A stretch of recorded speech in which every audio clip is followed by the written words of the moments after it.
Alaabaan Falastiin waajjira muummee dhaabbata fayyaa addunyaatti akka mirmirfamu hayyamame. Chaayinaa fi Burkiinaa Faasoon hojiiwwan garaagaraa irratti waliigaluudhaan waliigaltee isaanii walii mallatteessuun dhagahameetii jira. Kabajamtootaa fi jaalatamtoota hordoftoota keenyaa oduu biyya alaatiin kana qabanneerraa oduu biyya keessaatiinis oduuwwan haaraa kan biroo qabannee kan isin biraan geenyu ta'a hanga xumuraatti nu waliin akka turtan isin affeerra.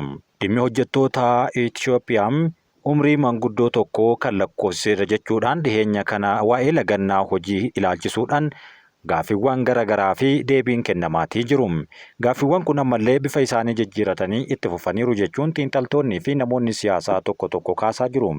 Gaaffileen tokko tokko deebii yoo argatan kanneen hafan ammoo ammallee akka haaraatti gaafatamaa akka jiranis dabalan. Torbaanota darban muraasarraa eegalee ogeeyyii fayyaa mindaa fi faayidaa argatan akka fooyya'uuf gaafachuun mootummaa irratti dhiibbaa gochuun lagannaa hojiitti eegalan. Ogeeyyiin fayyaa kunniin qabxiilee 12 tarreessuudhaan mootummaa yeroo murtaa'e keessatti deebii akka kennuuf gaafatanii sana booda gara hojii isaaniitti akka hin deebine lagannaa isaanii jalqaban. Gaaffiin hojjettootaa kun bara mootii Haayila Sillaasee kan eegale yommuu ta'u gaaffiiwwan kana inni jalqabam haala hojii fi gurmaa'inaa kan ilaallatu ture jechuunis ni kaasu. Gaaffiiwwan kunneen bakka hojii isaaniitti waldaa hundeessuudhaan waldaalee kanaaf ammoo beekamtiin seeraa akka gaafatan yookaan argatan keessaa tokko tahee jira. Itoophiyaa keessatti gochi hojjettoota mindaadhaan bulchuu bara mootii Teewodiroos kan eegale yommuu ta'u haa ta'u malee haaromsi industirii dhuunfaa biyyattii keessatti bara mootii Minilik dadammaqeensa hedduu argateera. Garuu seerri mootummaan hojjettoota akka ittiin bulan qopheesse kan hin turre yommuu ta'u yeroo Haayila Sillaasee barreeffama mata duree guddina bulchiinsa industirii fi hojjettoota mootummaa jedhuun kan barreeffame keessatti ibsameera. Barruu kana keessatti gochi babal'ataa ture hojiiwwan kanneen kan hojjechiisaadhaan mindaa fi haala hojimaata mataa isaa irratti hundaa'uudhaan hojjechaa ture ta'uu yoo eeran weerara Xaaliyaanii booda akka lakkoofsa Itoophiyaa bara 1936 warshaalee to'achuudhaaf labsiin akka bahees dubbatamee jira. Xiyyeeffannaan labsichaa inni guddaan qajeelfama baasuu kan turee fi haalli warshaalee itti hojjetanii fi meeshaaleen isaan keessaa ka'an hojjettootaaf bakka gaarii akka hin turrees kaasanii jiru. Hanga bara 1952tti seerri siivilii bahutti sirna haala hojii hojjettootaa to'achuu fi falmii hojjettootaa furuu fi diriirsuu irratti guddinni tokkollee kan hin argamneef seerri fitaabeerii mirgaa fi dirqama hojjechiistotaa fi hojjettootaa labsee hariiroo gooftaa fi garbaa hojjetaa fi hojjechiisaa jechuun akkaan gidduutti turee fi fooyyessuu isaatiin dubbatameera. Haa ta'u malee seerri fitaabeerii kun sa'aatii hojii guyyaa fi torbaanii murteessuu dhabuu isaatiin hojjetaan akka humna isaa saamamu taasiseera jechuun gabaasaaleen kun eeraniiru.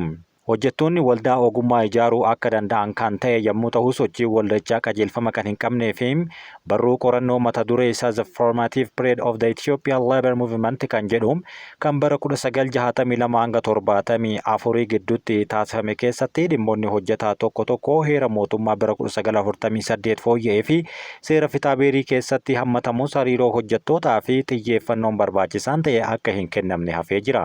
Heerri mootummaan hojjettootaa fi mirga waldaa ijaaruu kan kenne ta'us seerri siivilii waldaa hojjettootaa akkuma waldaalee biroo kan ilaaluu fi hanga labsiin baasii akkasii yookaan dhimma hojjechiiftotaa fi hojjettootaa bahutti waldaan hojjechiistotaa fi hojjettootaa tokkollee akka hin turre yaadachiisaniiru. Labsii kana booda garuu keessumaa hojjettoonni waldaa ijaaramanii beekamtii seeraa fi galmee argachuudhaaf yeroo hin fudhanne kana hordofuudhaan ammoo waldaan tokkummaa hojjettoota Itoophiyaa dhalate.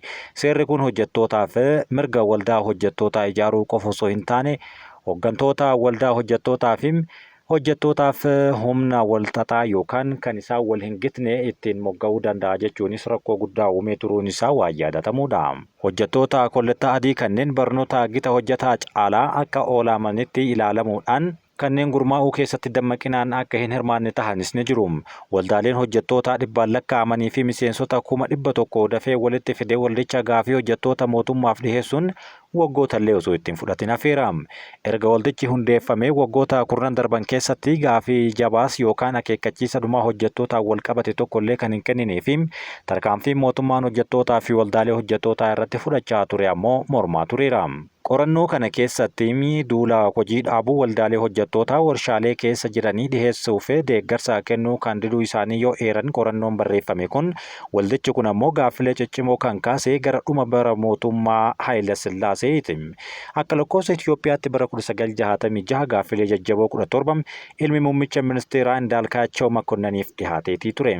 Gaaffilee dhiyaatan keessaa mindaa isaa xiqqaa murteessuu, haaromsa mindaa gochuu, fandii soorama hojjettootaa, gibira galii irraa bilisa taasisuu, sababa gahaa malee hojii irraa ari'amuu hambisuu, waldaa hojjettootaa haaraa hundeessuu fi hojii dhaabuunis kan keessatti argamudha. Waldichi gaaffilee dhiheesse kanaaf deebii akka kennuuf yeroon kennee ture xumuramuu booda lagannaa hojii guyyoota 4 labsee tureera. Akka lakkoofsa Itoophiyaa bara 1966 ji'a bitootessaa keessa ministeera muummee fi waldichi gidduutti waliigalteen uumame ture.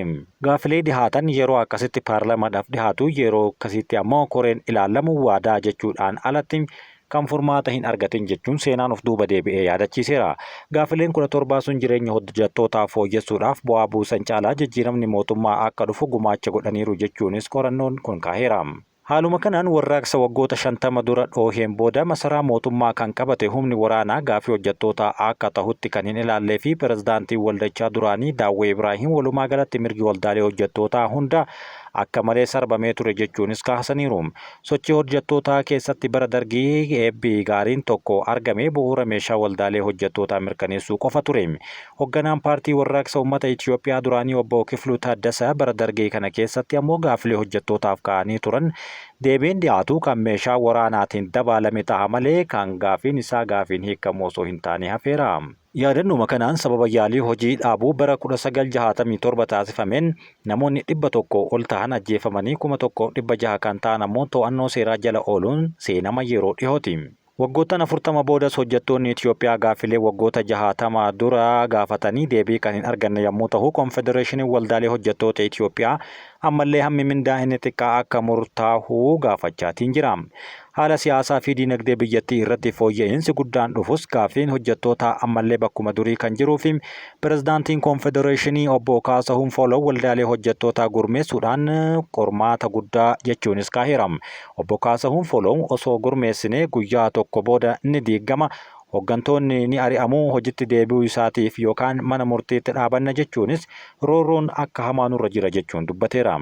Pirezidaantiin duraanii fi gorsaan obbo Kaasahuun kan ta'an obbo Daawwis har'a hojjettoota gurmeessuun baay'ee rakkisaadha. Seera kana hundaan gurmaa'uu hin dandeessum. Erga gurmaa'anii booda ammoo ni diigu. Erga gurmaa'anii booda hoogganaa gamtichaati jechuun nama achi keessatti filatame yookaan hojii irra ari'u yookaan mana hidhaatti buusu jechuunis dubbateera. Erga ministeerri muummee Itoophiyaa yeroo ammaa biyya bulchaa jiru Dr. Abiyyi Ahmad gara aangootti dhufanii seerri mindaa isa xiqqaa labsu kan murtaa'ee fi murteen kun darbee waggaa 5 boodas ammallee wanti raawwatame tokko hin jiru jechuun waldaan hojjettootaa kun baaseera. Ministeerri muummee Dr. Abiyyi Ahmad marii Konfedereeshinii Waldaalee Hojjettoota Itoophiyaa waliin marii taasisan geggeessanii yeroo jedhanitti gaaffileen jiran furuudhaaf waadaa galanis hanga ammaatti galuu waadaaleen kun osoo hojiitti hin deebi'in hafaniiru. Kanumaan wal qabatee dhiheenya kana hojjettoonni mootummaa gulantaadhaan wal gurmeessanii gara kanatti kan seenan yommuu ta'u, keessumaa waldaalee kana keessatti kan argaman hojjettoonni ogummaa fayyaatiin leenji'aman yeroo garagaraatti baatii tokkoof mootummaa gaaffii gaafachaa turanii baatiin akkuma xumurameen ammoo gara hojii dhaabuutti kan isaan seenan ta'uunis ni beekama. Kun ammoo amma torbaanota kan itti fufee fi hanga ammaatti deebiin waaraa ta'e akka hin argamnes kana keessatti kaasaniiti kan isaan jiran. Taayiwaan keessatti weerarri COVID-19 saffisaan sodaachisaa jiraachuun dhagahame. Torbee darbe keessa lakkoofsi namoota COVID-19 qabamanii Taayiwaan keessatti dachaa 2 dabaluun giddugalli to'annoo dhukkuboota Taayiwaan namoonni 40,000 ol yaala barbaachisu akka argatan jechuun dubbateera. Weerarri amma mul'achaa jiru kun saffisaan jira kan jedhaniif taanaan daayireektara giddugala to'annoo kanaa akka hamaatti ilaalamaa jira jechuunis jala sararanii himaniiru. Caamsaa 18 hanga 24 qofa keessatti COVID-19 waliin wal qabatee daawwannaa dhukkubsattoota kana keessatti mana yaalaa alaa fi kutaa hatattamaa 41,402 kan ture yommuu ta'u, kunis torbaan darbe keessa namoota 19,097 vaayirasichaan qabamuun gabaafameera. Dachaa 2 akka guddates kana keessatti gabaasni ni eeram. Lakkoofsi namoota vaayirasichaan shakkamanii 7 akka ta'aniif yookaan torbaanuma kana keessatti ammootu dachaa 2 oliinis akka dabalee gabaasa kana keessatti eeraniiru. Dubbi himaan akka jedhanitti weerarri vaayirasichaa yeroo argametti qorannoon dabalee vaayirasoota kanaan dura hin argamne argachuu ibsaniiti kan isaan jiran. Gosti haaraan kun ammoo gosa duraanii caalaa daddarbaa fi sirna ittisaa qaamaa bira darbuudhaan namoota hubuu akka danda'us gabaasa kana keessatti eeraniiti kan isaan jiran. Burkiinaa Faasoo fi Chaayinaan waliigaltee irra gahan jedhame. Burkiinaa Faasoo fi Chaayinaan yakka ittisuu fi jijjiirama dijitaalaa guddisuudhaaf kaameraa hordoffii 900 guutuu biyyattii bobbaasuuf waliigaltee irra ga'aniiru. Kunis qaama jalqabbii Smart Burkiinaa jedhamuun nageenya hawaasaa eeguuf taasifameera jechuun gama Burkiinaa Faasootiin kan jalqabame dhagahameera. Waldichi ijaarsa neetworkii faayidaa kan qabuu fi amma yeroo ammaa kanatti hojii irra ooluudhaaf yoo xiqqaate kiiloomeetira 800 dheeratus kan diriirfamudha jechuun kaa'aniiru. Neetworkiin kun magaalaa gurguddoo kan wal qunnamsiisu bu'uuraalee dijitaalaa biyyattii kan cimsu yoo ta'u, Burkiinaa Faasoo keessatti wirtuu magaalaa ammayyaa caalaatti walitti hidhamiinsa qabu uumuudhaaf karaa saaqa jennee abdannas jedhaniiru. Piroojeektiin Smart Burkiinaa jedhamu kun imala jijjiirama dijitaalaa biyyaalessaa biyya Afrikaa dhihaa keessatti tarkaanfii guddaa kan argamsiisu yoo ta'u, kalaqa walitti hidhamiinsaa fi nageenyaaf kutannoo cimaa akka agarsiisanis kaa'ee jira. Kaaba Gaazaatti hospitaalli dhuma tokko kan argamu cufamuun dhagahame. Hospitaalli dhumaa kaaba Gaazaa keessatti argamu amma cufamuun yookaan ammoo akka cufamuuf Israa'el ajaja akka kennite daayirektarri hospitaalichaa beeksiseera. Tajaajilli fayyaa isa dhumaa kaaba Gaazaa keessatti argamu erga waraanni Israa'el hatattamaan akka bahu ajajeen booda cufamuu isaa daayirektarri hospitaalichaa kun ibsa godhe. Daayirektarri kun akka jedhanitti dhukkubsattoonni hospitaala Al-Awdawaa kana keessatti argaman Jabaliyaa bakka jedhamutti warroonni argaman hundi bakka kanatti kan yaalamanii fi yeroo ammaa kana ammoo kun guutumaan guututti adda citeera jechuunis dubbateera. Israa'el hanga ammaatti taatee kana ilaalchisee yaada kan hin kenninee fi jiraattonni hospitaalichaa garuu haleellaa Israa'el raawwachuu malu sodaachuudhaan baqachuu jalqabanii jiru. Dhaabbanni qarqaarsa namoomaa dhaabbata mootummoota gamtoomanii akka jedhetti wal dhabdeen torbaan lamaaf ture hospitaalicha miidhuu qaqqabummaa kana ammootu akka addaan kutuu kan kaasee fi dhukkubsattoonni yaala akka hin argannes taasiseera jechuun gara Israa'elitti quba qabeera. Dhaabbilee fayyaa 27 dhaabbata baqattoota Filistiin baha dhihoo keessatti ittiin geggeeffamu 27 keessaa 9 yeroo ammaas kana hojii irra kan jiranii fi kun ammoo rakkoon hamaan isaan mudachaa akka jirus dubbataniiti kan isaan jiran. Oduma kanaan wal qabateen alaabaan Falastiin waajjira muummee dhaabbata fayyaa addunyaatti akka mirmirfamu hayyamame. Murteen kun alaabaa Falastiin biyyoota miseensa dhaabbata fayyaa addunyaa biratti akka mirmirfamuuf karaan isaa qajechuunis Anaadooluun gabaaseetiin jira.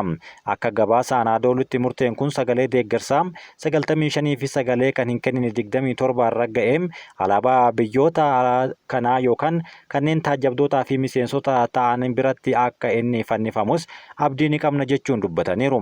Israa'el, Hangaarii, Cheek Rippaabilikii fi Jaarman garuu murtee kana cichanii mormaniiru. Wixineen murtee kanaan Aljeeriyaa, Bahareen, Chaayinaa, Indooneeziyaa fi Iraan dabalatee biyyoottan 26 kan dhihaateera jechuunis gabaasa kana keessatti eerameetii kan inni jiru.